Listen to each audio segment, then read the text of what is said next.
Okay, we're going to solve a problem on applications of quadratic equations. And this problem is on page 539, number 40 from your book. Okay, so problem is telling you that there is a hot air balloon, and inside this hot air balloon there's a person,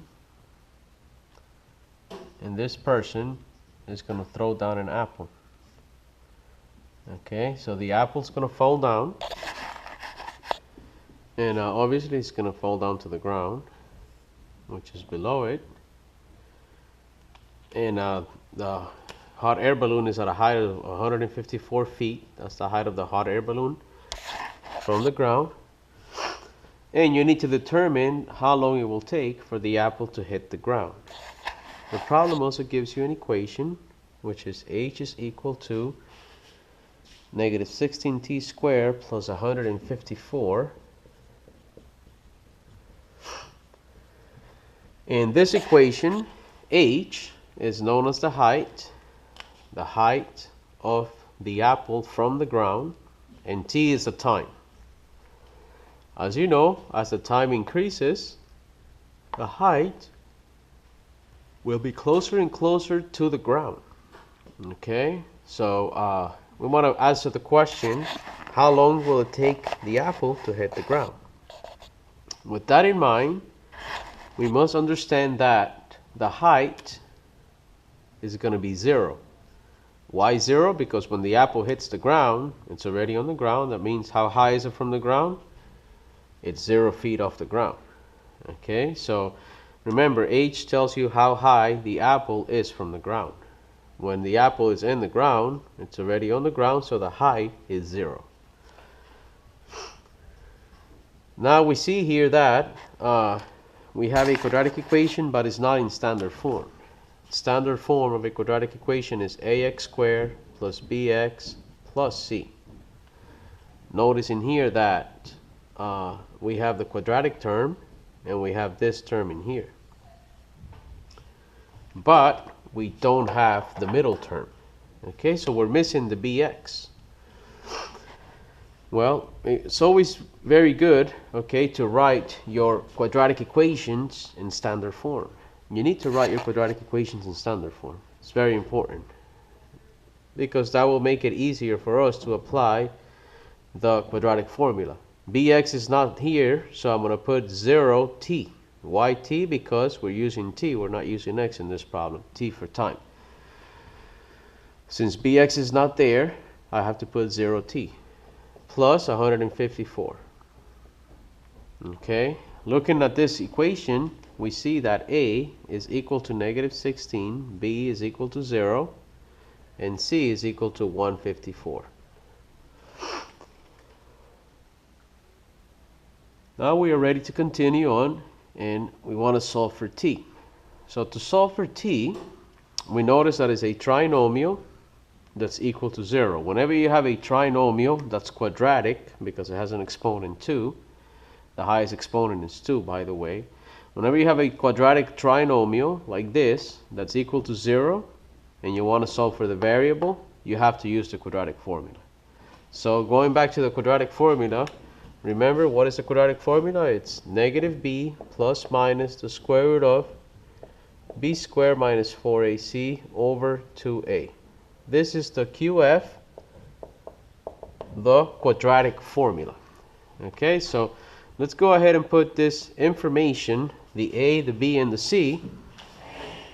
Let's go ahead and put the a, b, and c into the quadratic formula to find out the time. I always like to start by doing the inside part of the quadratic formula, and I'm going to start with that. That part is called the discriminant, by the way. It has a special name called the discriminant. A is negative 16, C is 154, so this will be 4 times negative 16 times 154. B is 0, 0 squared. Okay, working the inside part of the quadratic formula, we got 0 minus multiplying 4 times negative 16 times 154. Let me go ahead and find a quick calculator around here. Will give us the following number: 9,856. Negative 9,856. Notice that I get a negative number, a minus and a negative side by side makes a plus sign, which means that we have to add them. This is what goes inside the quadratic formula, inside the square root. Now that we found the discriminant, we go ahead and keep working with the quadratic formula. Okay, so inside here we are going to write down 9,856. So I'm going to erase that now. I'm going to erase the inside part because I already found out what it was. I'm going to put 9,856. It says negative b. Well, b is 0. B is 0, so I put 0 here. And it says 2 times a, or 2a. A is negative 16. So 2 times negative 16 makes negative 32. Remember that this quadratic formula gives us two answers, and I call it the split. So now we'll do the split to get our two different answers. Okay. Taking the square root of 9,856 with a calculator.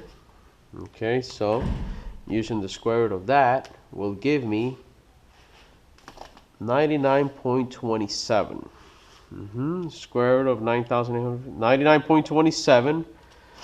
So this will give me my two answers. So one of them is going to be 0 plus 99.27 over negative 32. The other one is going to be 0 minus 99.27 over negative 32. Okay.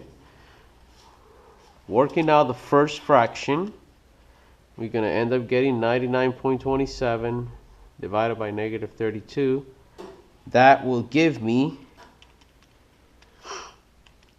a negative 3.10 or negative 3.1 seconds. Okay, this is my first root. Remember that the answers to the quadratic equations are called roots.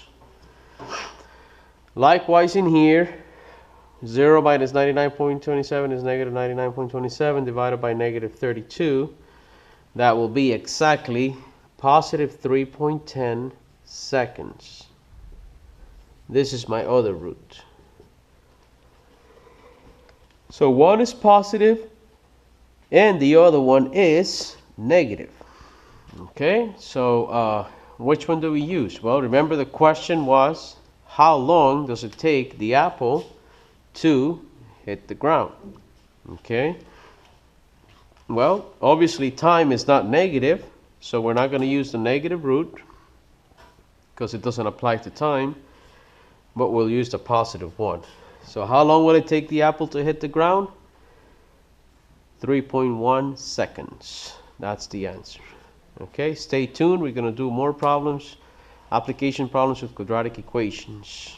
Okay, so this one is a good problem to remember, especially this step in here. How I wrote the quadratic equation in standard form. It's very important that you write every quadratic equation in standard form before applying the quadratic formula. It's also very important that it's equal to 0. If it's not equal to 0, you cannot apply the quadratic formula. Remember, the quadratic formula is given to you on the reference sheet. You don't have to memorize it. It's going to be given to you on the reference sheet of the EOC. Well, that's it for now. Stay tuned for more videos.